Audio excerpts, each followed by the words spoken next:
Assalamualaikum. Pada kali ini, dalam video ini, saya akan menjawab beberapa pertanyaan UTS yang akan saya jawab menggunakan video. Selamat menonton.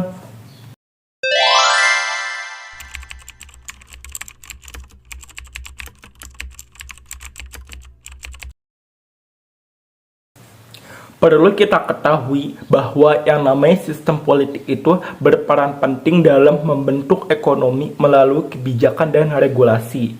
Hal ini juga sejalan berdasarkan teori yang dikemukakan oleh Douglas North yang menyatakan bahwa institusi politik yang stabil memberikan kepastian hukum yang sangat dibutuhkan untuk menarik investasi.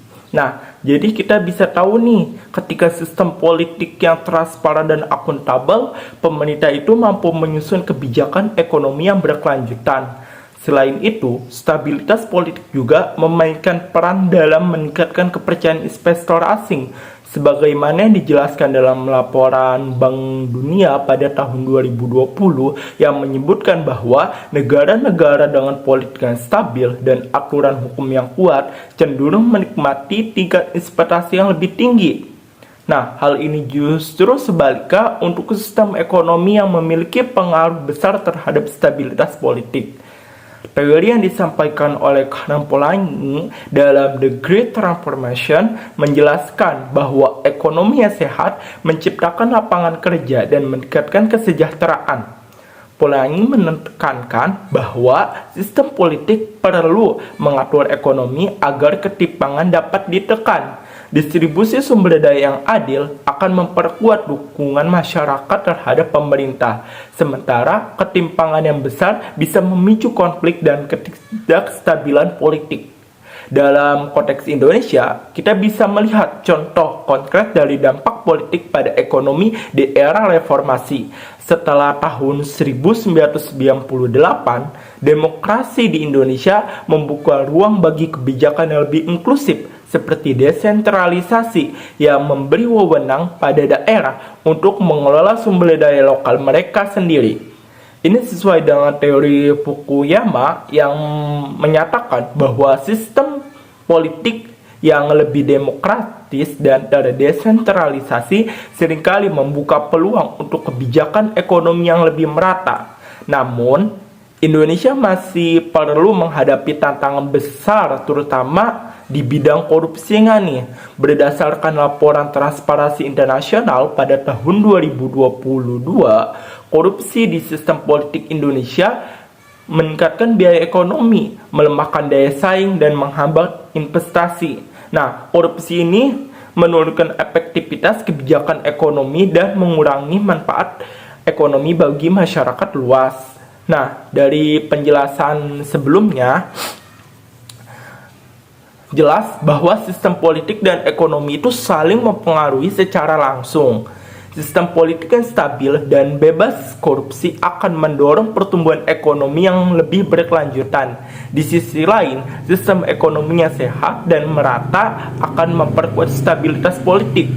Untuk Indonesia, ini berarti bahwa memperkuat institusi politik dan meningkatkan transparansi adalah langkah utama untuk pencapaian pertumbuhan ekonomi yang adil dan berkelanjutan.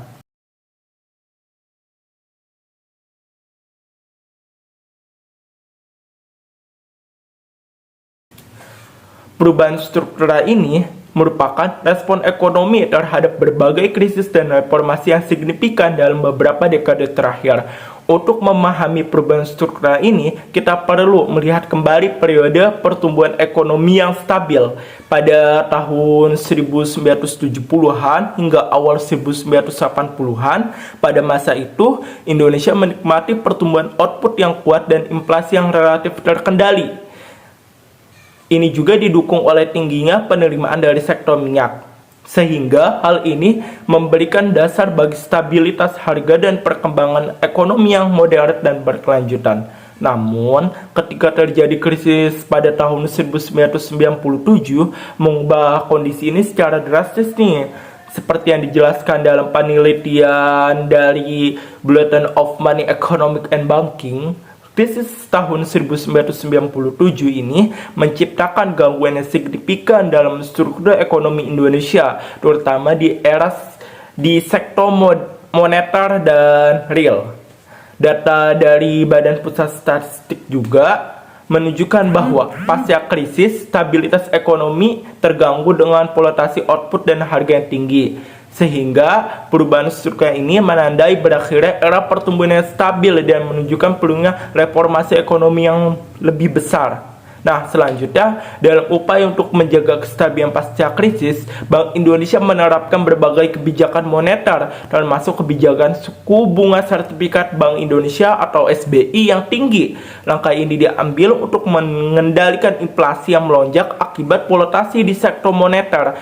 Berdasarkan laporan dari Bank Indonesia, kebijakan inflasi yang ketat ini menjadi fokus utama karena inflasi yang tinggi berdampak pada biaya hidup masyarakat dan daya saing perekonomian Indonesia di pasar global.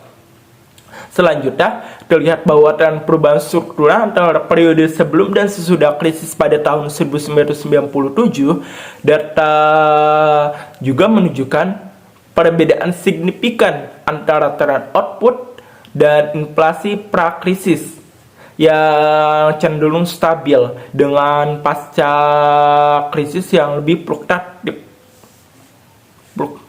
Hal ini mencerminkan perubahan mendasar dalam dinamika ekonomi Indonesia yang disebabkan oleh guncangan besar di sektor keuangan, sehingga perubahan struktur yang terjadi dalam perekonomian Indonesia ini membutuhkan kebijakan moneter dan reformasi struktural yang lebih adaptif. Melalui stabilitas harga dan kebijakan inflasi adalah kunci bagi stabilitas ekonomi jangka panjang. Namun, untuk menghadapi tantangan struktural ini, peningkatan daya saing ekonomi dan efisiensi di sektor real harus terus ditingkatkan.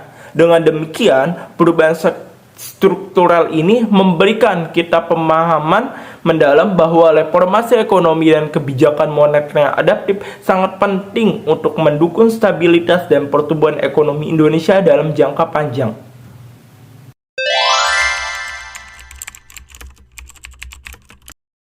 Krisis ekonomi pada tahun 1997 hingga 1998 di Indonesia merupakan salah satu perubahan struktural terbesar di dalam perekonomian Indonesia. Dan hal ini pertama dipicu oleh kondisi ekonomi di negara tetangga yaitu Thailand. Berdasarkan beberapa laporan menyebutkan latar belakang krisis ini dimulai dari Thailand pada bulan Juli tahun 1997. Nah, Bank of Thailand itu melepaskan mata uang Baht dari nilai tukar tetap terhadap dolar Amerika Serikat yang berakibat pada tekanan spekulatif yang besar dan cadangan devisa yang terkuras habis. Sehingga saat itu ketika Baht terdevaluasi, pasar internasional mulai kehilangan kepercayaan pada ekonomi Asia Tenggara lainnya yang memiliki karakteristik serupa, seperti ketergantungan pada utang jangka pendek dan sektor perbankan yang lemah. Hal ini mengakibatkan aliran modal keluar secara besar-besaran dari negara-negara di Asia Tenggara, termasuk Indonesia. Dampak ini merambat ke Indonesia melalui penurunan drastis nilai rupiah terhadap dolar Amerika Serikat. Di Indonesia, dampak krisis semakin kuat karena sektor perbankan yang sangat bergantung pada pinjaman luar negeri. Ketika rupiah mulai melemah, utang dalam bentuk dolar menjadi lebih mahal untuk dilunasi. Kondisi ini membebani perusahaan yang berutang dalam mata uang asing dan menyebabkan banyak perusahaan gagal membayar kewajiban mereka, yang akhirnya mempengaruhi stabilitas sektor perbankan dan perekonomian nasional.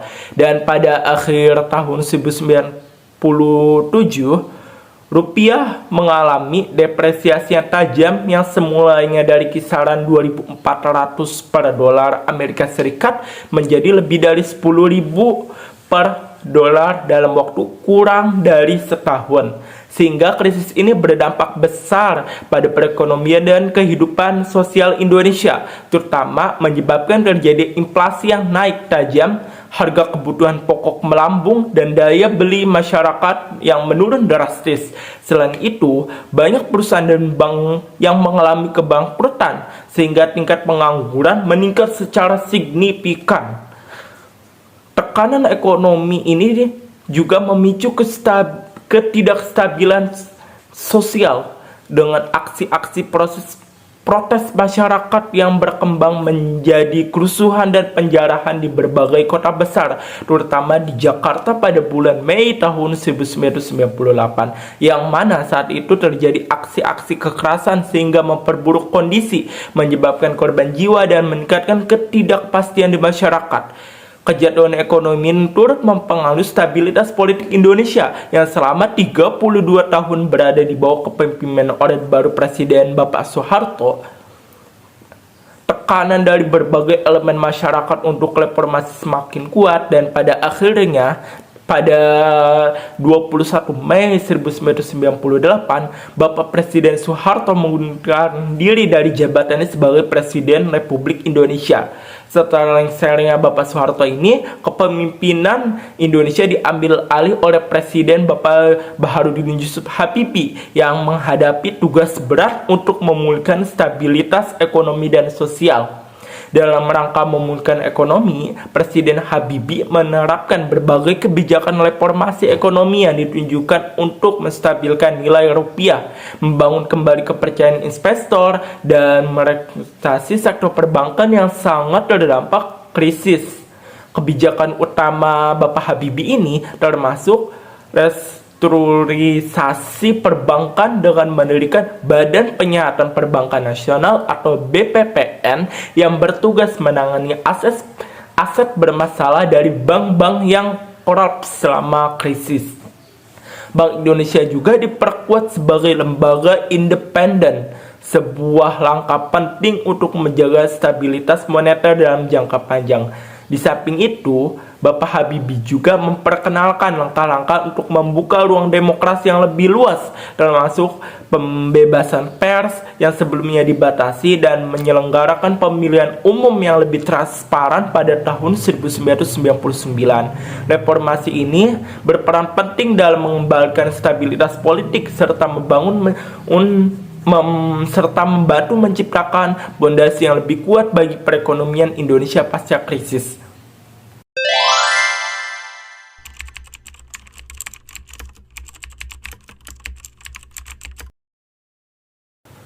Pertanyaan ini sangat relevan di Indonesia, di mana kesenjangan pendapatan masih menjadi tantangan meskipun pertumbuhan ekonomi menunjukkan tren positif.